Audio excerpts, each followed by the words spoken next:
Bonjour à toutes et à tous et merci de votre belle fidélité. L'identité de Jésus interroge les proches de son village. Mais Jésus interrogera toujours. Son identité de fils de Dieu se révèle dans une rencontre, dans une histoire, dans un parcours. Ses compatriotes de Nazareth en restent à l'enfant du pays. Pour eux, Jésus ne peut pas être autre que celui qu'ils ont connu.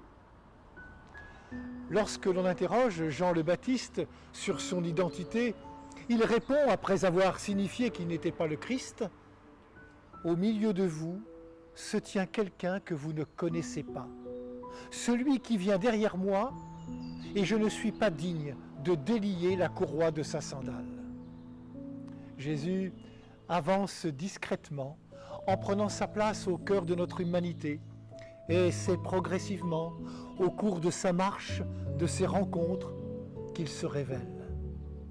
Il ne s'impose pas, mais se donne à connaître. De lui, nous avons toujours quelque chose à apprendre, car il apporte sans cesse une nouveauté. Une nouveauté si profonde qu'il faut du temps pour la saisir. Cette nouveauté, c'est que Dieu se donne à voir et à entendre par Jésus. Que Jésus est tout autant l'enfant de Nazareth que le Sauveur et le Messie, tout autant notre Seigneur et Maître que notre frère. L'Évangile est une belle leçon contre tous les préjugés qui enferment. Alors attention aux premières impressions.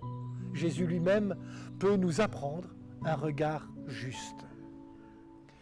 Comme l'a écrit Albert de Courtrai, qui m'a ordonné prêtre il y a 32 ans, Jésus voit toujours en celui ou celle qu'il rencontre un lieu d'espérance, une promesse vivante, un extraordinaire possible, un être appelé par-delà ses limites, ses péchés et parfois ses crimes, à un avenir tout neuf.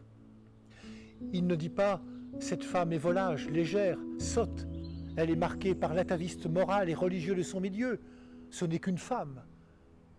Il lui demande un verre d'eau et il engage la conversation. Vous aurez reconnu la Samaritaine. Il ne dit pas, voilà une pécheresse publique, une prostituée, à tout jamais enlisée dans son vice. Il dit, elle a plus de chance pour le royaume des cieux que ceux qui tiennent à leur richesse ou se drapent dans leur vertu et leur savoir. Il ne dit pas, ces enfants ne sont que des gosses. Il dit, laissez-les venir à moi et tâchez de leur ressembler. Il ne dit pas « cet homme n'est qu'un fonctionnaire véreux qui s'enrichit en flattant le pouvoir et en saignant les pauvres ». Il s'invite à sa table et assure que sa maison a reçu le salut. Vous aurez reconnu Zachée. Jésus n'a jamais dit « il n'y a rien de bon dans celui-ci, dans celle-là, dans ce milieu-ci ». Pour lui, les autres, quels qu'ils soient, quel que soit leur statut, leur réputation, sont toujours des êtres aimés de Dieu.